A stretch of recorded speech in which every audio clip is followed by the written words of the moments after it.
Jamgön Kongtrül Lodrö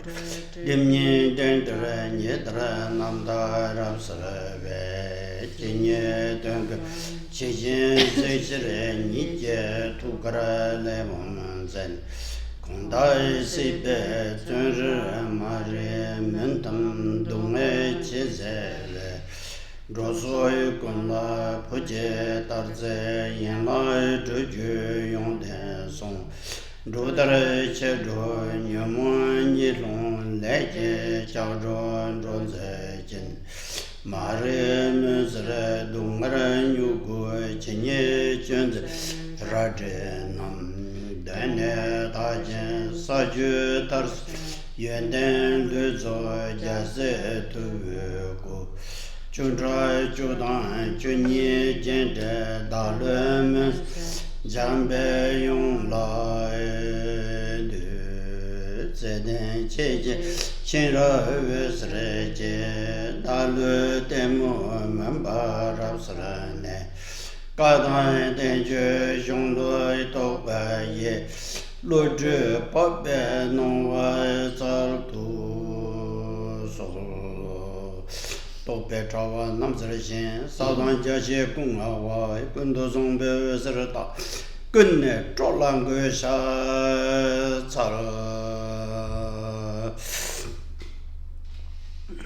Dongbonga Shi Dala Shin Jurjen Daginde Shi Ngwe La Chab Jepa Sunchu Chundarang Mepa Yen Chola Ninjir Churgon Tela Jayan Sanu Duje Chinrezi Sai Nimbo Driban Numbers Namganim Shamba Gundozon Niewe Sechin Jela Shaje Wo Serab Gundo Siya Tanyela Tamke Samu Shari Yong Yongshin Shongjum Yimbe Lamken Karmapa Mishe Tebe Chivu Zoge Du Lasso tene samba shangju chodo tu je parambash sartamne tambe chu surjendo senro nang. So please begin by generating the precious mindset called the body mind, and with that as your basis, listen attentively to the teachings that are to be given. Tene ta kare shugi arsana So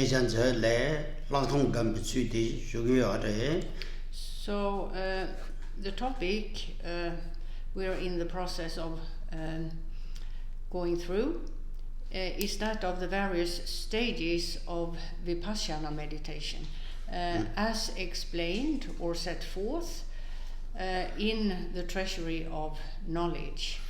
Tati la sabje ye me nga ye benane sabje yeba lang gambe sul singedre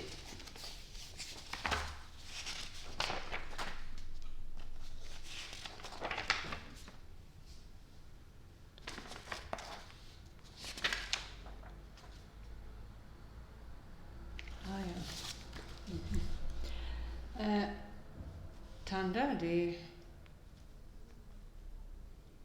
Kasam de Vishipa Resong that is Shipa Videtsen Retanda. The Kazan Yiva the Tsariom. So there are 5 principal parts as to the text, and we're in the process of going through the 4th of these 5. Which has to do with the actual meditation on Vipassana.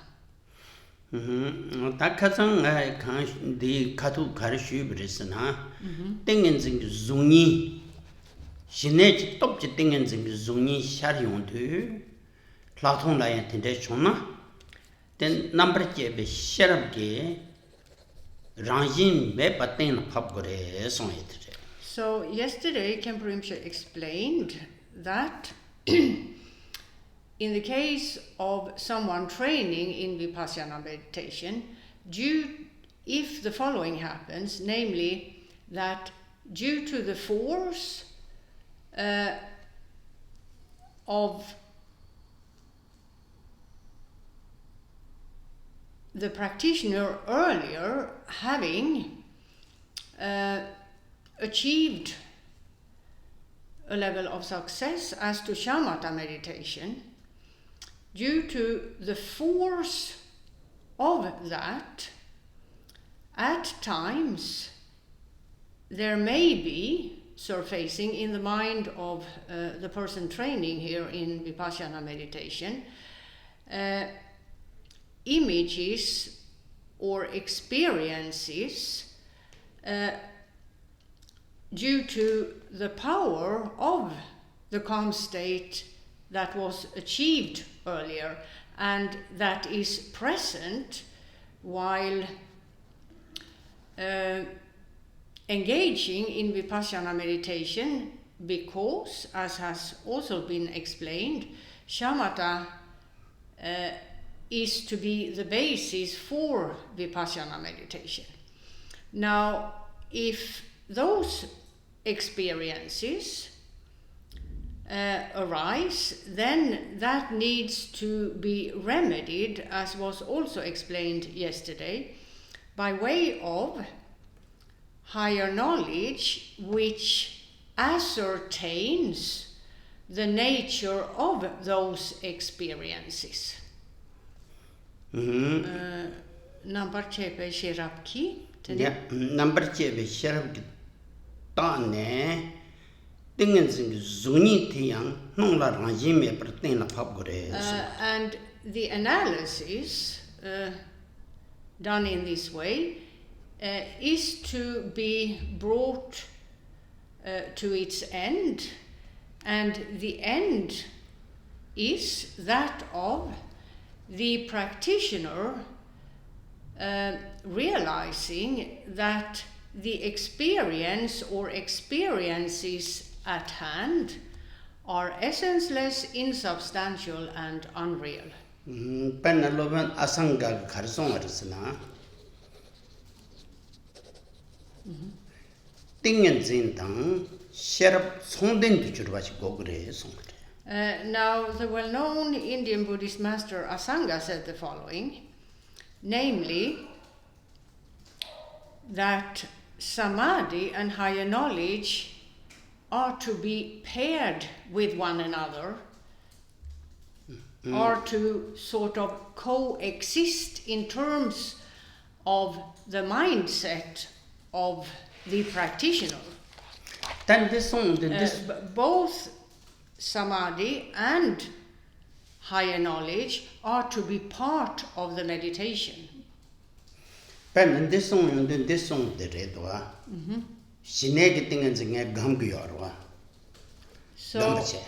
shinigi ting is in gomdu. Gamne, penna, ugdavachala mikpatetu. Tigela mikpat sechi the day or is. Yin yang, ti ugnuatia, non la yin me bachi galen rotovach goddess. Laktongi capsule. Yeah. So, if we now continue with what was said, namely, or talked about, that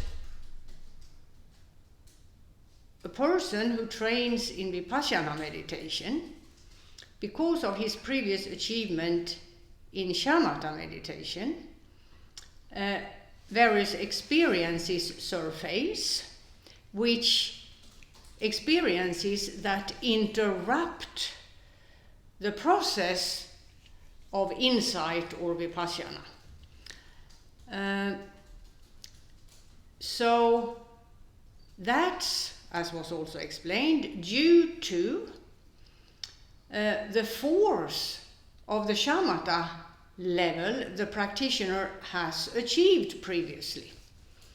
Now, if we go back to this practitioner, while he still trains in shamatha meditation, prior to his efforts in Vipassana meditation, let's say this practitioner has taken as his object of meditation that of the coming and going of the breath, being one-pointedly focused upon cycles of breathing in order to calm the mind, so that thoughts of this and that no longer happen. And therefore, the practitioner attains a calm state. Now, during the previous stage of shamatha meditation alone, this practitioner has achieved that one-pointedness. However, that one-pointedness is all there is to the meditation in question. It isn't coupled with, or it doesn't coexist with higher knowledge, which knows the essencelessness of the object of meditation. There is simply just a one-pointed focus by way of which thoughts of this and that are pacified. So shamatha meditation lacks the kind of insight we're talking about, or Rinpoche is explaining to us, namely the nature of the object of meditation is, in the context of shamatha meditation, not known, because it's simply not part of that kind of meditation.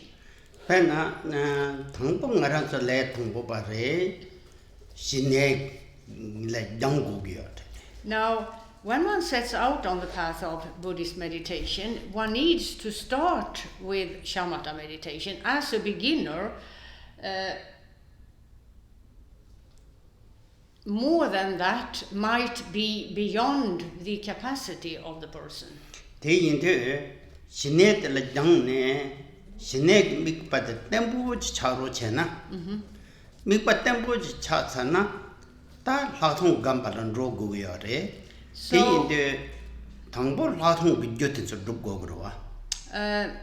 And shamatha meditation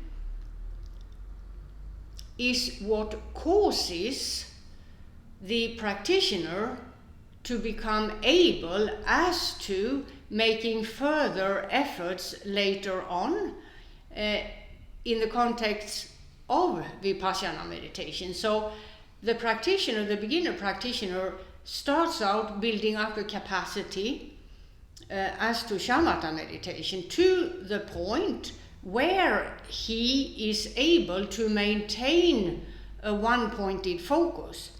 Once that has been achieved, he has the proper basis for vipassana meditation or insight meditation.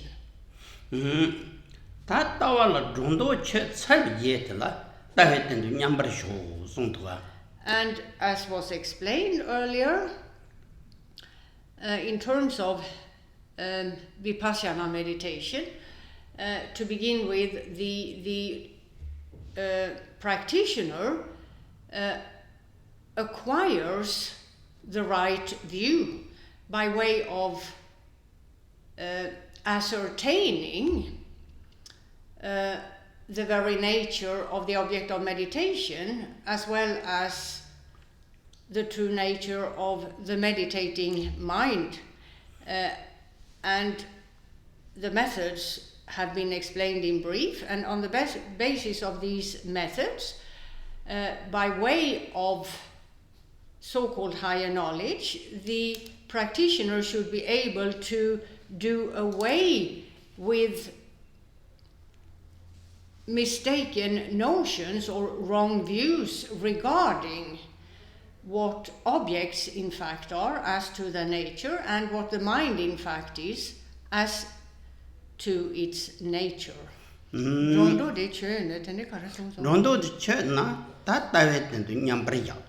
And once that has been achieved, namely the proper outlook or view as to outer objects and the mind, then in the context of Vipassana meditation, the practitioner goes on with so-called resting meditation, where he rests in the knowledge of the essencelessness of both outer objects and the mind. Tama tene ta sineg semtang latung sem skunenda tawa to shepa nite sonder roguyor shepa So, chigju. in the end, the two, namely the mindset achieved by having progressed in shamatha meditation and the mindset achieved by way of having made progress in vipassana meditation, these two perspectives are to be joined or coupled to coexist.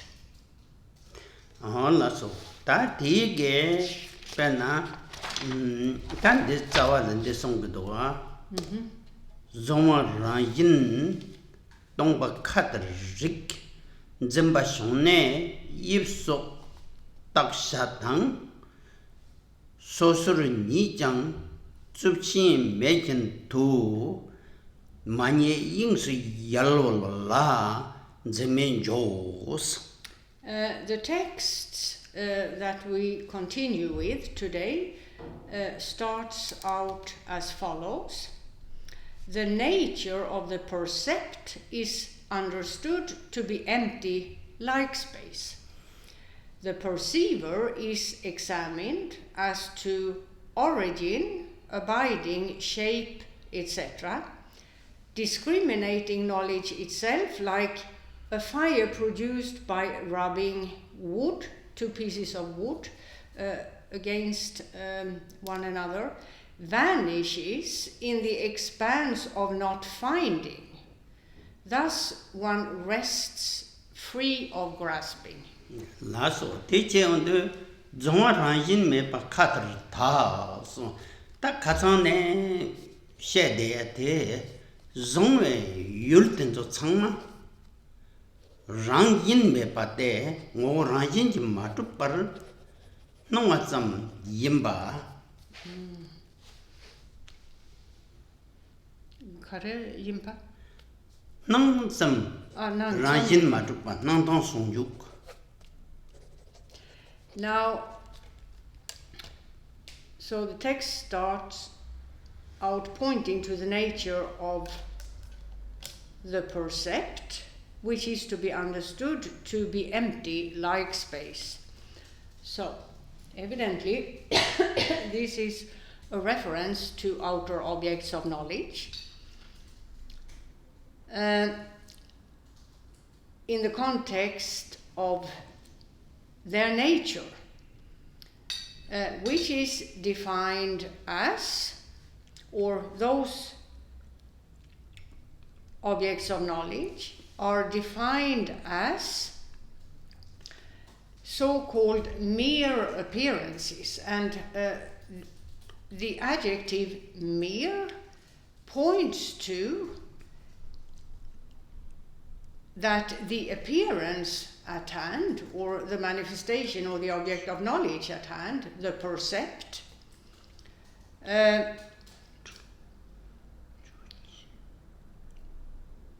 doesn't have a real reality. It just appears or manifests. Thus, what objects of knowledge are about in terms of their nature is the following, namely the union of emptiness and appearance. The appearance is empty in and of itself, does not have a real reality. And the example given to illustrate that is the example of space. So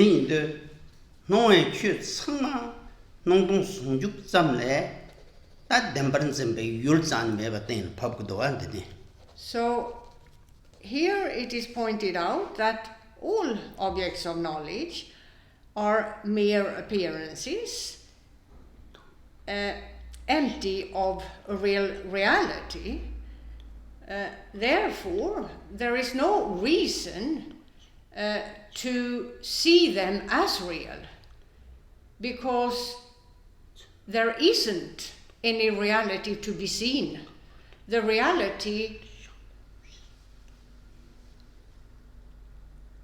that the beholder may attribute to the object of knowledge in question is simply imagined.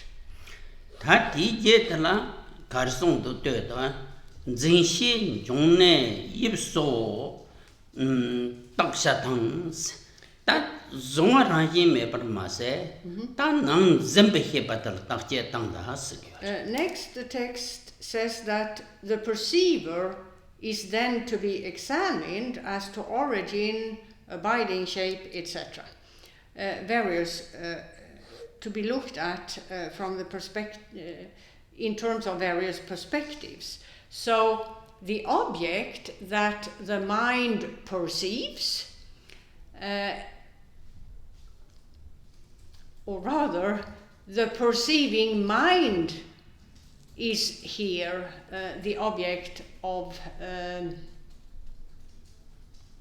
investigation in terms of what the nature may or may not be as to the perceiving mind.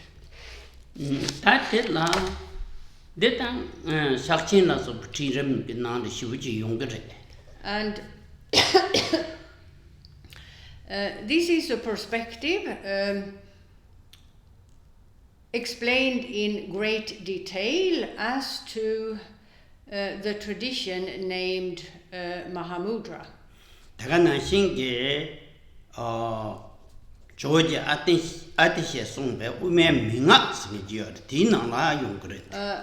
It's also explained, the same perspective is also explained in great detail by the Indian Buddhist master Atisha in a scripture that he authored, which is named Key Instructions of the Madhyamaka tradition.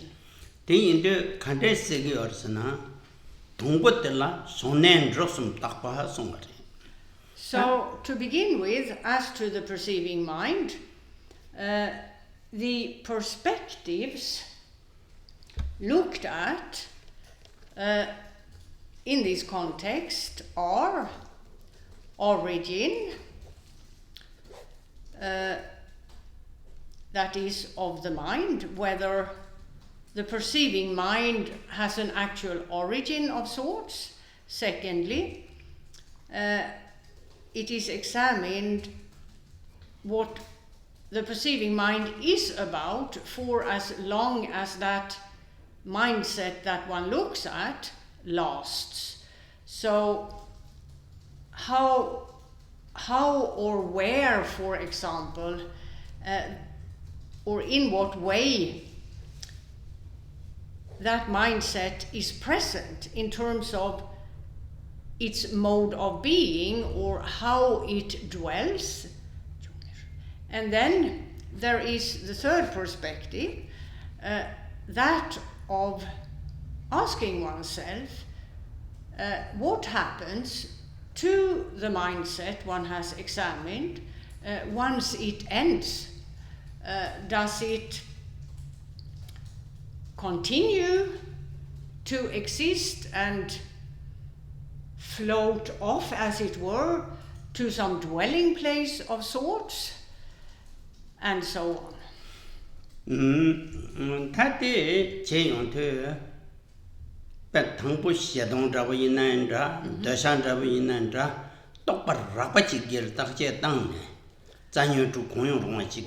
So the practitioner, in terms of investigating different mindsets, should begin by choosing mindsets that are very evident in terms of the character of the mindset. So that would be one of the 6 basic afflictive, obscuring states of mind that surface on and off in terms of a regular person in the world. So examples would be a mindset of hatred or a mindset of desire. The practitioner is then to investigate what that mindset actually is about in terms of nature, functioning, etc. The 3 perspectives mainly just listed, in order to find out whether the mindset in question has a real reality or not.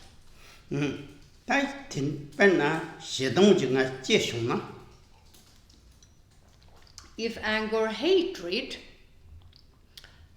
surfaces to the point that this is the predominant feature of one's mindset, here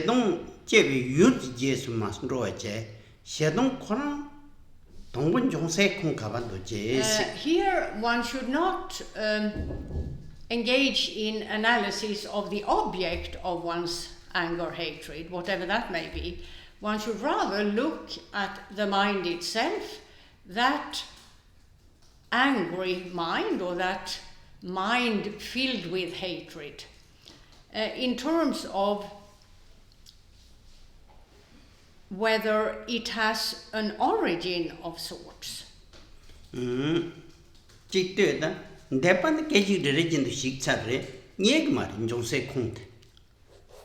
One should find, of course there are many additional instructions here, but in general, on the basis of the detailed instructions that a practitioner would be given by the spiritual guide, he should be able to find out that an origin of sorts is not at hand, simply because the mind itself, irregardless of what type of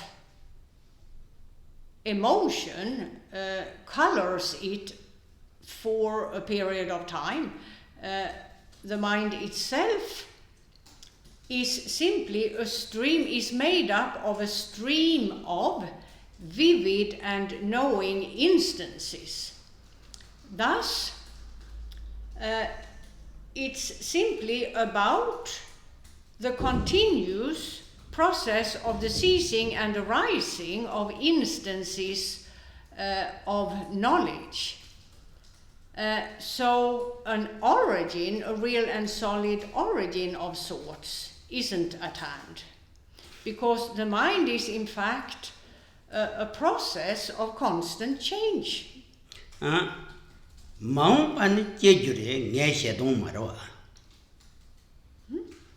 Penna maung pa singi dong ye jalarwa ye mak jalarwa tetta nge hedong marwa tanda ngai hedong te maung pa marwa kan det lep som jungkung jungne rosom re som jungne rosom sen ro singi te maung parwa tanne singi te gel tai jinrwa.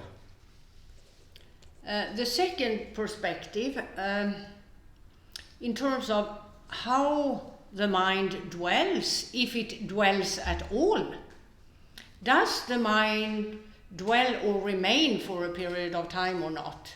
Well, as we just saw, it's about the continuous arising and ceasing of instances of knowledge. So the mind doesn't really dwell per se, as it is a process of constant change. Thus, tene maung pala kandre chik drago window.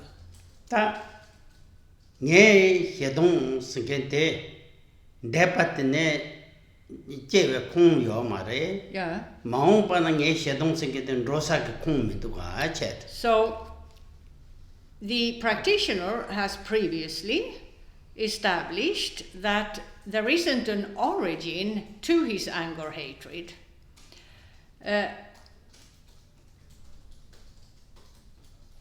As the mind is a continuous stream of instances of knowledge. And therefore also, there isn't some sort of point in the future where the same mindset, that of anger, hatred, would arise again. You see, you have to take into consideration the definition of real. Real is something that persists throughout time. If anger, hatred were to be real, it would have an origin and it would have a future in that it remains. So at some point in the future, it would become evident again. In the meantime, the idea would be that it is resting or dwelling somewhere in order to return at one point. So that's the context. Oh yeah, then shedong jie himbate yoresana. Then the takjenan kado indu yip indu doeda. So that's looking at anger, hatred in general. Then the practitioner looks at the anger, hatred that has manifested right now in his mind. His mind is filled with anger, hatred, and so he is now to look at this specific event of anger, hatred in his own mind. And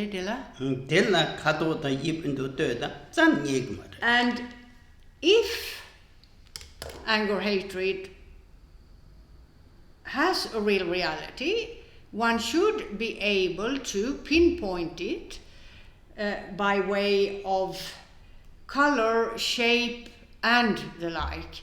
There should be a characteristic that one can point to, and say, this is the anger present right now in my mind. However, in the course of the investigation, the practitioner doesn't find a characteristic of any kind. Therefore, it should become evident to the practitioner that the anger at hand has no real reality.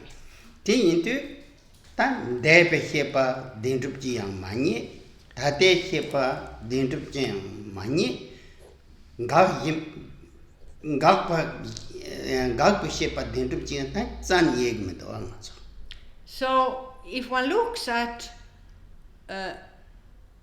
anger, hatred, or any other afflictive, obscuring state in terms of origin, its future, and its ending or ceasing, and what occurs as to these three perspectives, the practitioner would find when applying the instructions given to him that the afflictive, obscuring state at hand doesn't have a real reality, because it cannot be pinpointed in terms of an origin, in terms of det maun pa det kan det ikke gå ind det sæt. Nej, beit sigre du var det. Men hepa ti yena ndrosa chi go growa. a real afflictive obscuring state should have a place to go to, if it is real. And so there is no future place of dwelling, as it were. And in terms of the third perspective, tene gane, yang mena gakbe chawa de karang la kogo genu. Me kandishi kogo reko. Then, if we go to the third perspective, which is the point of the state at hand ceasing,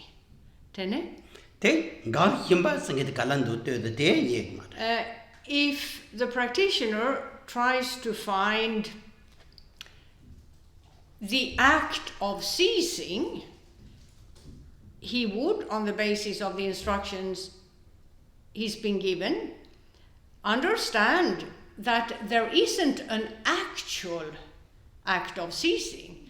There is simply the mind stream where, or which is about, the continuous ceasing and arising of instances of knowledge. So, a real reality cannot be found in the context of any of these three perspectives.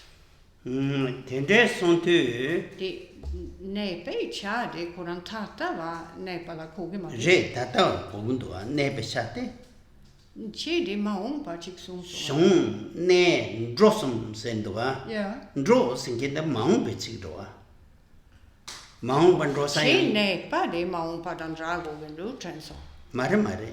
I have. Nepa te tata va. Sorry for the confusion, but I misunderstood. So I asked a question because I was still not certain.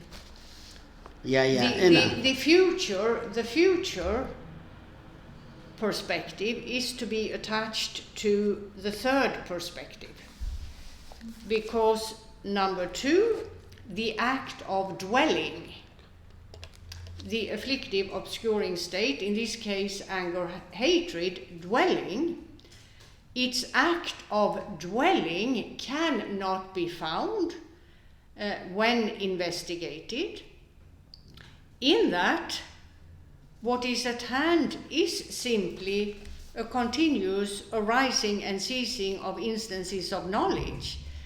If this afflictive obscuring state of mind, called anger, hatred, were to be real, one should be able to pinpoint the function of it dwelling for a period of time. And as this, by way of instructions, is found to not be the case, the practitioner can conclude that this state of mind has no real reality in terms of it dwelling over time in the mind of the practitioner. So again, its empty nature should be understood on some level.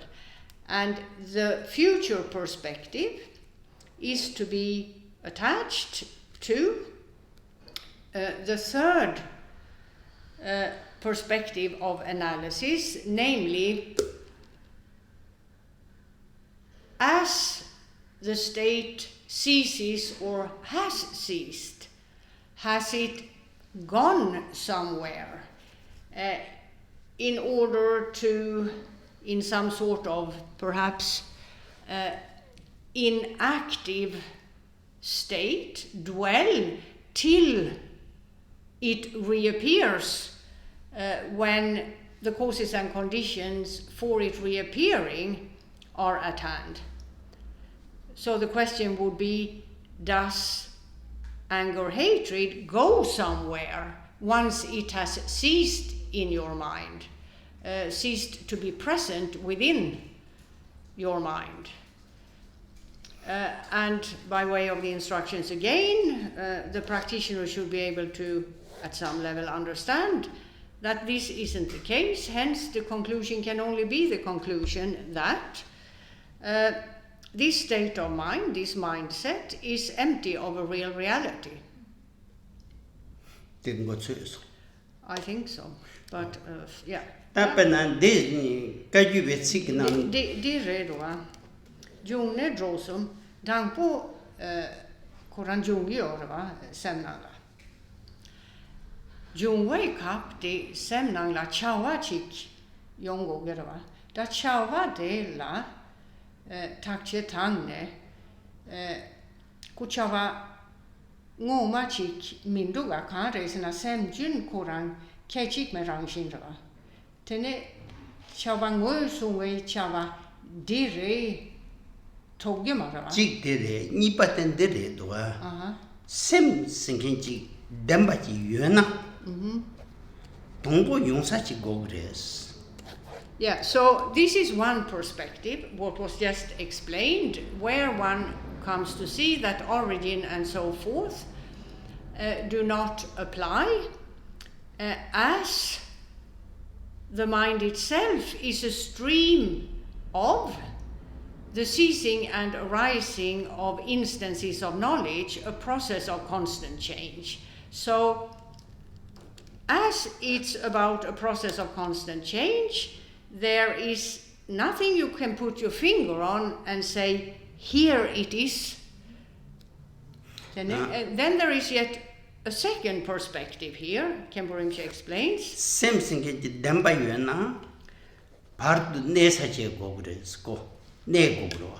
Now, if the mind, the so-called mind, truly exists, then it would need a place of dwelling.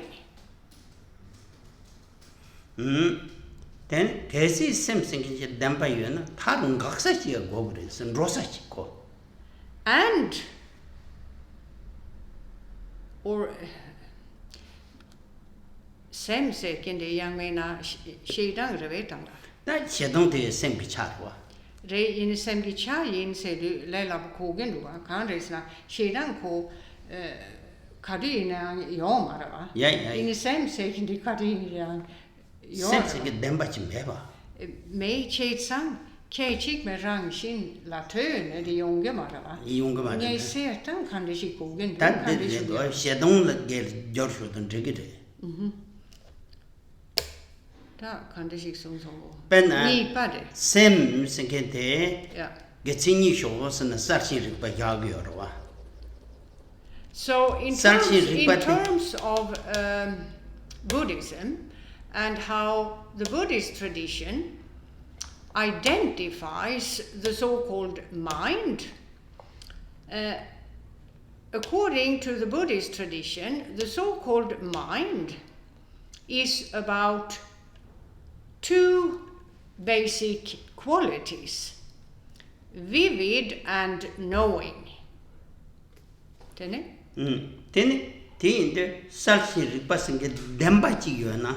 And if what makes for these two qualities, vivid and knowing, were to have a real reality, then the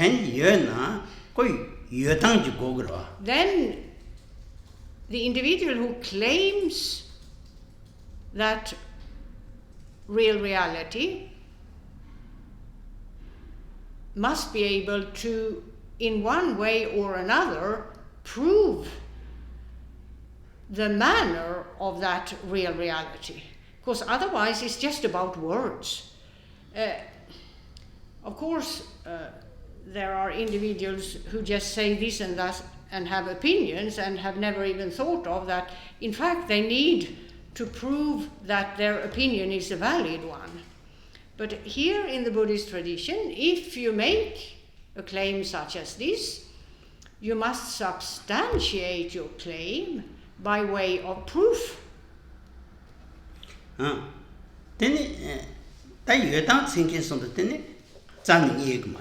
so that's where this whole analytic process in terms of investigating the origin of the mind and so on and so forth comes in order or for the sake of the practitioner becoming able to see that the claim of a real reality is in fact a false claim. That's the purpose of the analysis.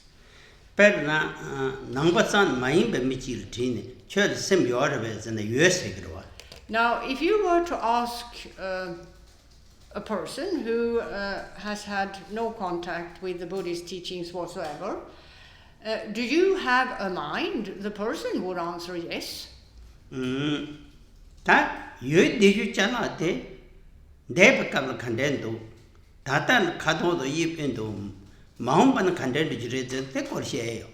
And if you then were to ask him, well then, in terms of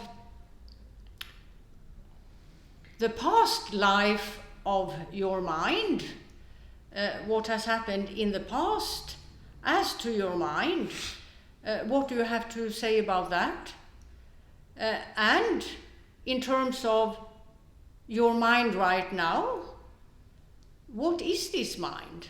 And in terms of the mind ceasing at one point, what do you have to say there in terms of explaining to me what the mind you claim possess is about?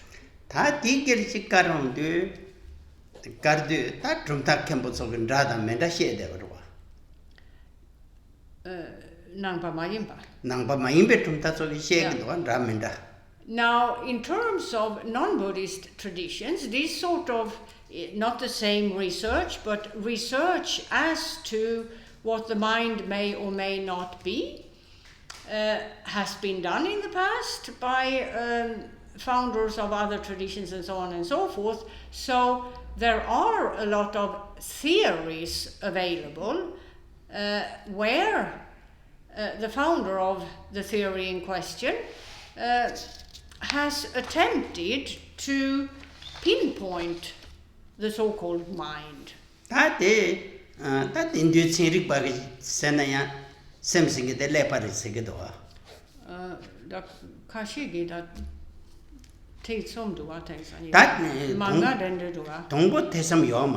Yeah.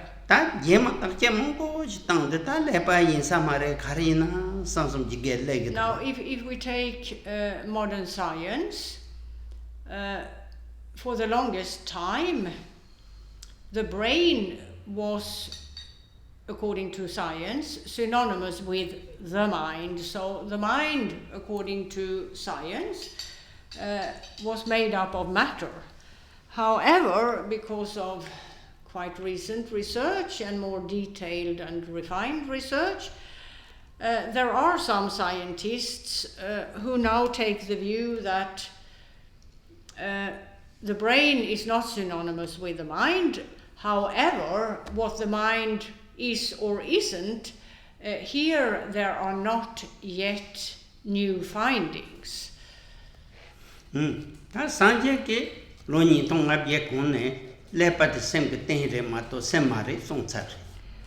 Whereas Buddha Shakyamuni, approximately 2,600 years ago, said or explained to his disciples that the brain is the sense organ via which the mind works.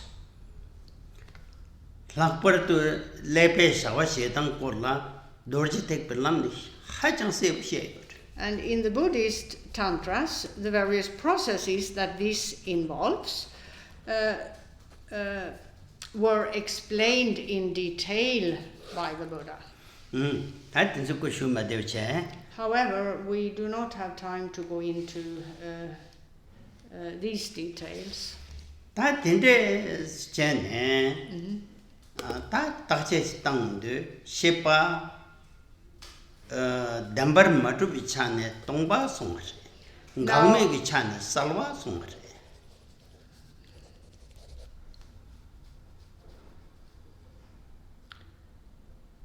So in terms of nature, the mind is empty of a real reality, And in terms of the continuous arising and ceasing of instances of knowledge, that makes for its second quality its vividness. Tene techene sartung songju sengete level. And Salshin Rikpa Maravatam. Mare sartung songju. So that's a general definition, a very basic and general definition. Now, in terms of mind's true nature, you have the perspectives of its empty nature known by enlightened or illuminating knowledge. Teyinde ta shepan de sartung songju yimbate zöjab jalamade tomana ngale yöde. And that's not a fabrication of sorts. It's not two qualities that were produced by way of a process of sorts, whether meditation or otherwise. This is the actual nature of the so-called mind. And that nature has been present since time immemorial. This is the nature of the phenomenon we call, the true nature of the phenomenon we call the mind. Ta sartung songju yimbala ngale ringon ta chösona. Rikpe ta chösona. If a practitioner then, by way of analytic meditation, is able to grasp what this is about, then his next step on the path to enlightenment would be to rest in his knowledge of that nature. And in terms of this type of meditation, analysis is not required. Penna kandeji cha de yersan de page song do. Meji par gone shin yin de se tsupshin de tsuptin ni dar de na. Tama dar se yit le yang member darje gi shin de le member ni ka sing do bre song. And this is then described as follows. Think of fire produced by rubbing two pieces of wood in order against one another in a very fast motion. Once the fire is ignited, the fire consumes the two pieces of wood which produced it, as it were.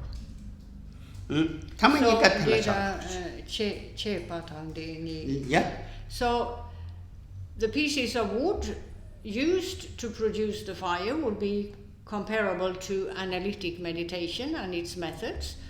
And once the fire of true knowledge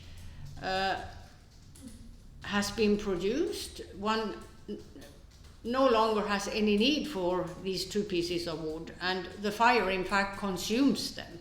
And that's about the resting meditation segment of Vipassana meditation.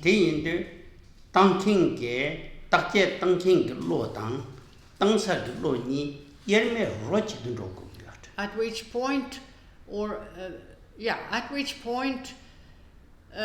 the object of analysis and the knowledge which analyzed the object in question are no longer different. There is no difference between them.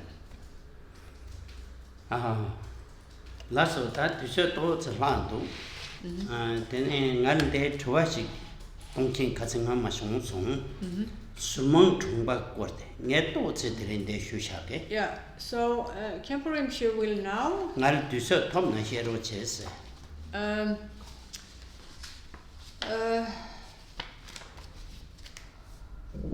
Because of a question that happened some time ago, which he did not have the opportunity to be able to answer. Since there is a bit of time left today, he will use that time for answering this question, and it's a question that regards the life example of the late Trungpa Rinpoche. Tak Trungpa Rinpoche te kansa yapo mare singe kecha mongpochi palamchi le drodi. There has been quite a bit of discussion as to his person, both during his life and thereafter. And some individuals have made claims about the late Trungpa Rinpoche that are not in favor of his person as it was, and others have taken the opposite view. Ta yinna yang rikdo jege rikpan zamba Trungpa yaso songdo rikpan zamba asong. However, the late Karmapa, the 16th Karmapa Rangyung Rikpe Dorje, appointed the late Trungpa Rinpoche to the status of a so-called knowledge holder or keeper of wisdom, Vidyadhara in Sanskrit. Ti penangandra which ngene jebu thambachi yimbala desa jatamba yiche shugu yijin song telden. And because of that event in particular, Khenpo Rinpoche has full confidence in that the late Trungpa Rinpoche was what one refers to popularly as a holy man. Ta yinna yang kong namtar sije kei gelyo ban nge lo mishe te pei gitena ne mendo ti into ngate namtar shende chung palamda. Ti insange kasa kalse je chedu pöle shugdeba kap namtar pöne tija wachi lagbal topso.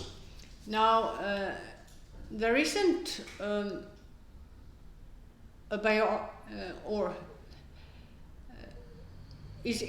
there isn't an easily available biography of his life example.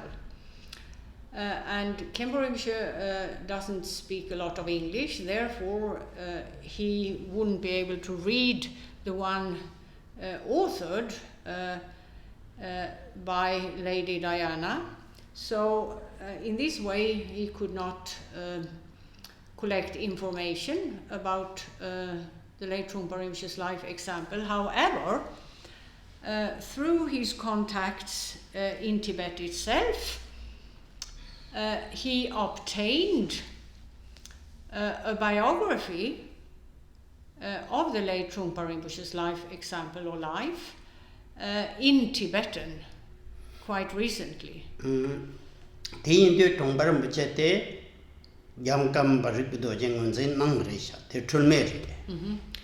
Now, to begin with, the late Trungpa Rinpoche was recognized as the reincarnation of that master by the 16th Karmapa himself in Tibet. And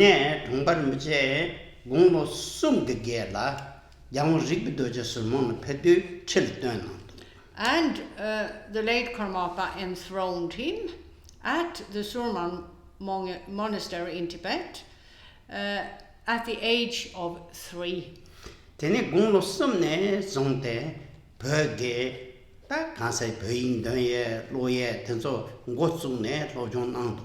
And there, at the Surmang Monastery, the late Khenpo Rinpoche began his formal education, starting with reading, writing, and so on and so forth.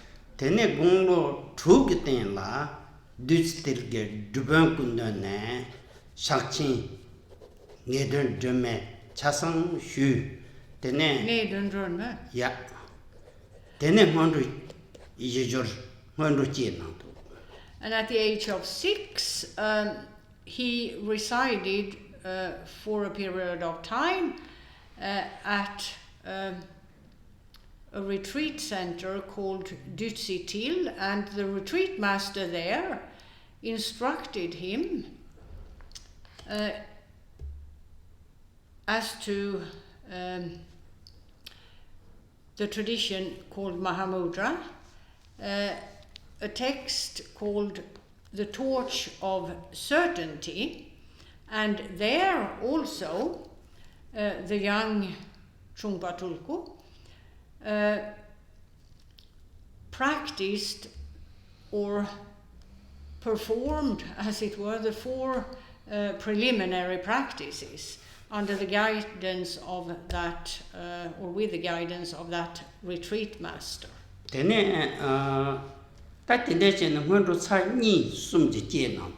Apparently 2 or 3 times.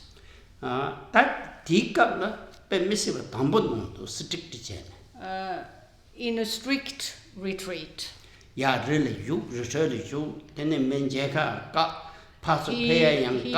was staying in a meditation hut, and the public was not allowed to enter. Because otherwise, as you may know, young reincarnate masters very often are required to receive people who seek their blessing and so on a daily basis.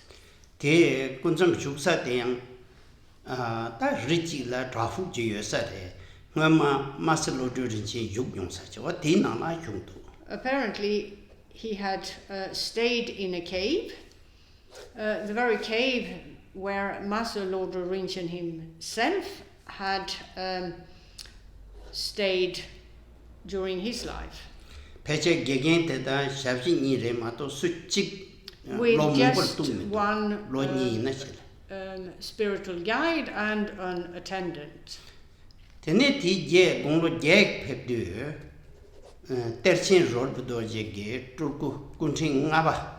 Terchen rolpe dorje? Surmang terchen rolpe dorje sere.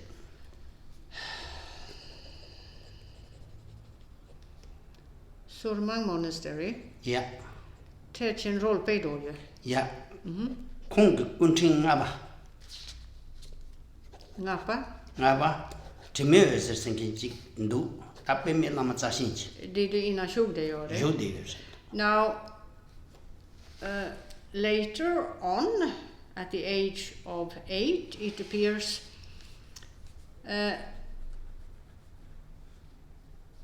he was guided by a great master who resided at the Surmang Monastery, the great Tertön Rolpe Dorje's 5th reincarnation, known by the name Trime Öser. Trime Öser.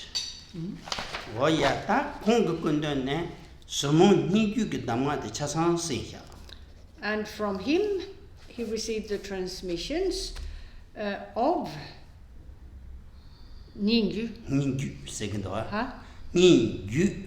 Ningyu, according to the Surmang tradition. That tradition de Tongbo Narwape Marbala Nongare. Which, in terms of Tibetan origin, the lineage originates with the Indian Buddhist Master Naropa, who gave the transmission of this lineage of transmission to Marpa the translator.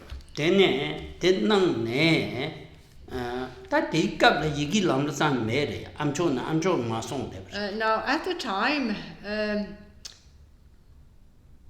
there wasn't a written document or scripture as to this lineage of transmission. It was given by way of the word. So in terms of transmission, a master would instruct the gifted disciple, who then received the transmission and who, in consequence of his efforts, would later on be able to, by way of the spoken word, I should have said earlier, sorry, by way of the spoken word, would give the transmission to the next lineage holder, and so on and so forth. Tene narope song ne marbal song ne cherang ne zibe merap Sugi song ne narope cherang ne zibe merap jusum pate ngarang lebons di de merap chuksumpa. ya di kala yiger ko gre song. Now, Naropa at the time, when giving the instructions to Marpa, the translator, had told him that 13 generations from now, I will return. Tene? Then tedu damgande metelete yitole ko rogre song. And at that time, this lineage of transmission will be enshrined in terms of a written document. It will be written down. Kama pa teyin shepe kabla maslo jodin la te Deshin shepe capsule. Nga parava. Nga pare. Tene? Nga ba kunderla. Me da de rapchuk sumpa. Du rapchusum sememba mrapchusum. Yeah, mi rapchuksum. Mrapchusum pa te maslo jodin chede.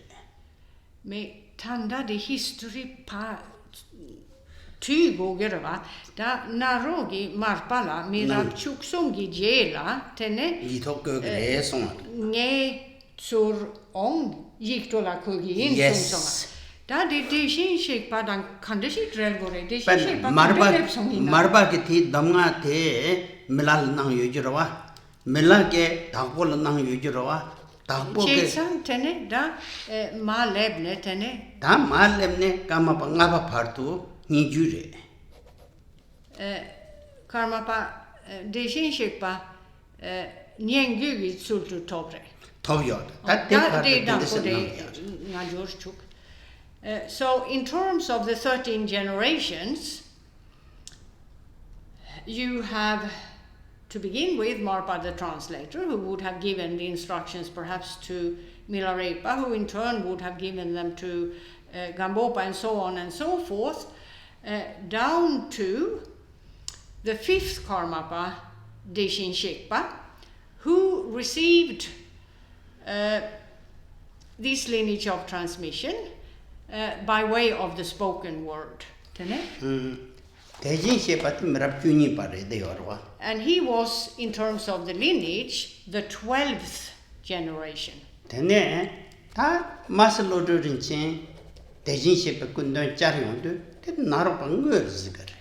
then there is the master, Master Lodrö Rinchen, who received the transmission from the 5th Karmapa, Deshin Shekpa, Tene. Deshin Shekpa Masate Narupang Zigdoa. And when reading the historical records, one finds out that the 5th Karmapa, Deshin Shekpa, had recognized that the master at his feet, Master Lodrö Rinchen, was the reincarnation or manifestation of Naropa himself.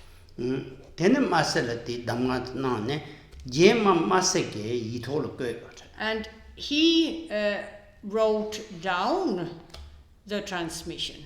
What that then some the Sumong Koranso Marcelo Rinchen did and Trumpatulku Gitalva Kandre, Shigi or Sumong Gambatungo, Jinkin, and Marcelo Rinchen. And it is this master, Master Lodrö Rinpoche, who founded the Surmang Monastery. And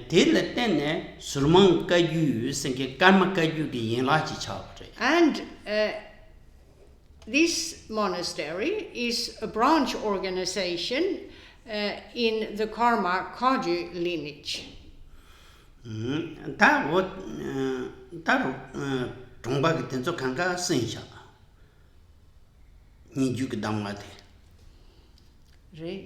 Lodrö Rinpoche da trumpa tulku digi truku yin min chi da de sego ma de sego ya kan ya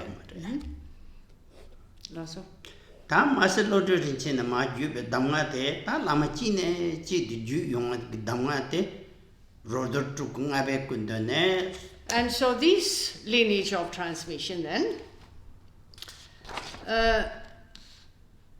the young Trungpa Tulku at the age of 8 received from the master Trime Öser, who was number 5 in a line of reincarnated great treasure revealers, the first one in this line or lineage named Rolpe Dorje. Tatine yang thongba ke dingo chinsaram chikundane mongo shundu zashinga gnang damngan ze renchin tenze. Yeah, and in terms of the 5 treasuries explained at the very outset of this year's summer course, the late Trungpa Tulku received transmissions of the majority of these from the late Dingo Chense Rinpoche. All of these occurred in Tibet before the political change there in terms of communist China.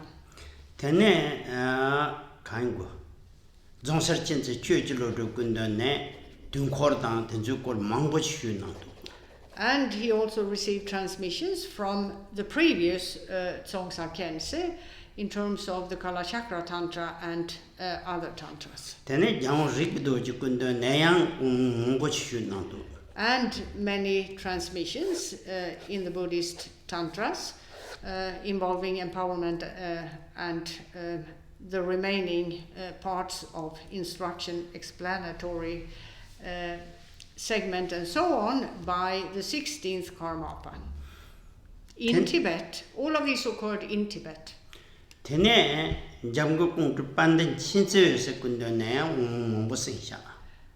Also, he received many transmissions from not the previous Jamgön Kongtrül, but the one before. Jamgön Kongtrül Öser, also in Tibet, prior to leaving Tibet. And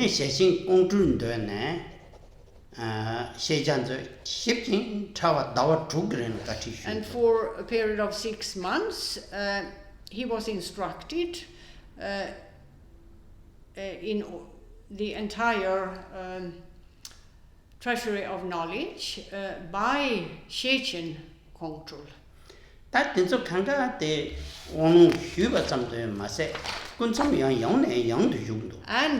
the young Trungpa Tulku at the time didn't just or wasn't satisfied with just receiving the transmissions. He also spent a great deal of his time practicing those lineages of transmission. And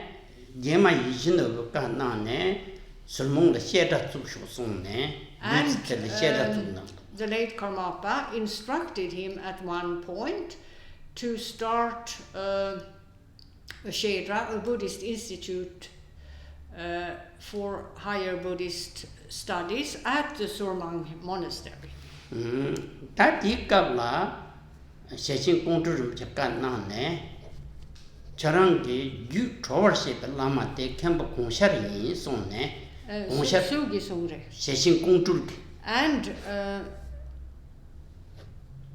Jamgön Kongtrül at the time instructed him at one point, the young Trungpa Tulku, that his actual root lama is that of Khenpo Gangshar Wongpo.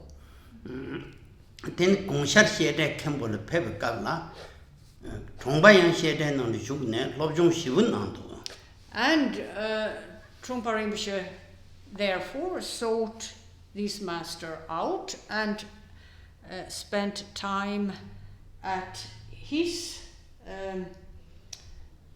monastic institution, which had an institute for higher Buddhist studies, where he went through quite a rigorous training under the guidance of Khenpo Gangshar.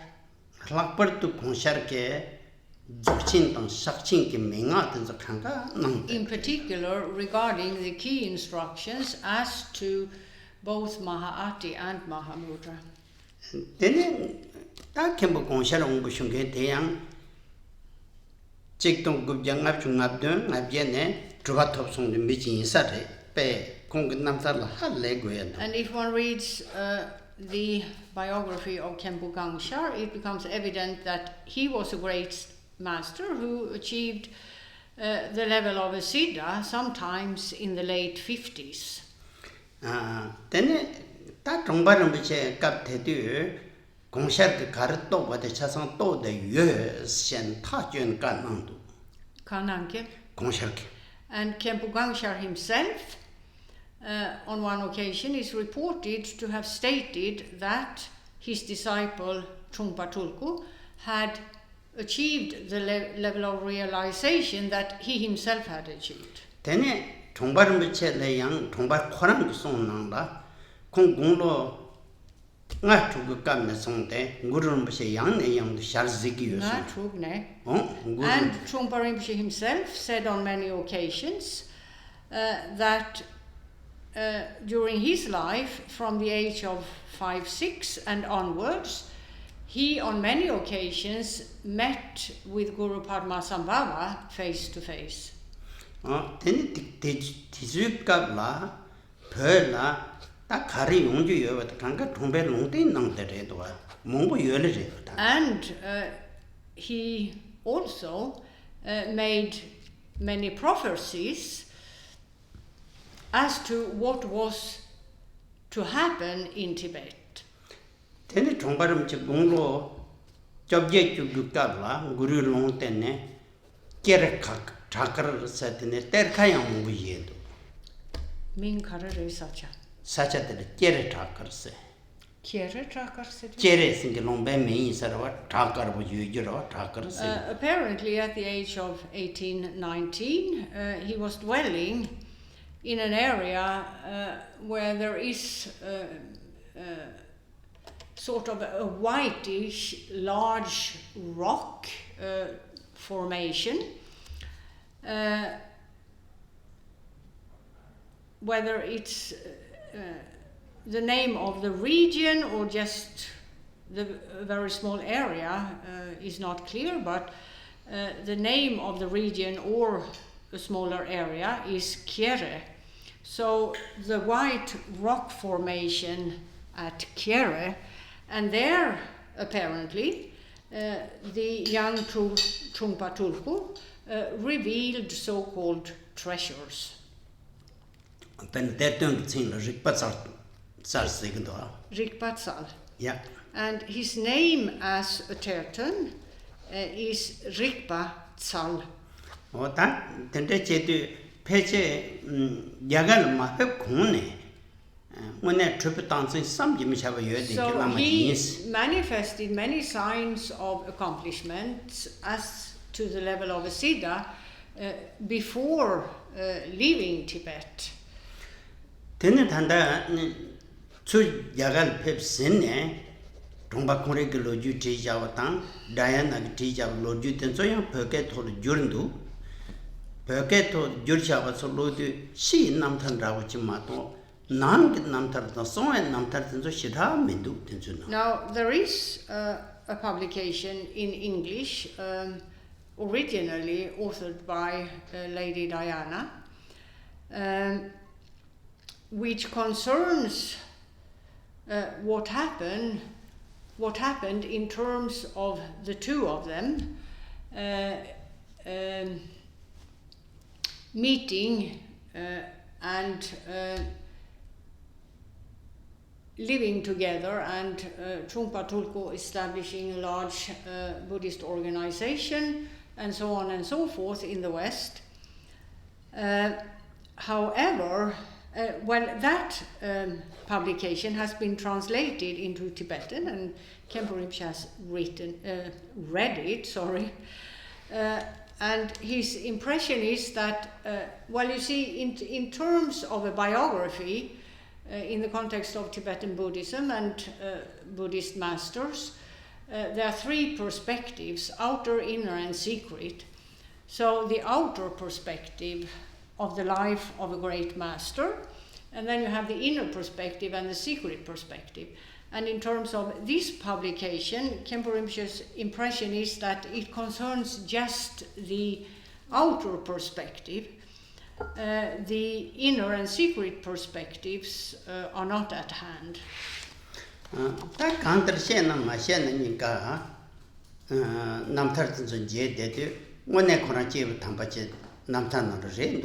However, one ends up with the impression, reading the account, that this couldn't be but about a holy man, a great master.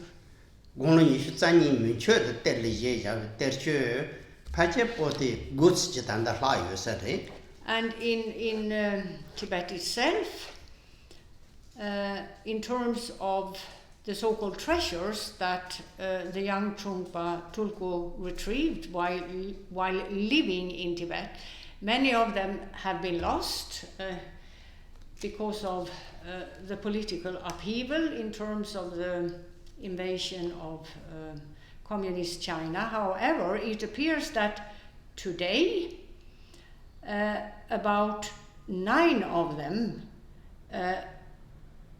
are still available. So that's all for today.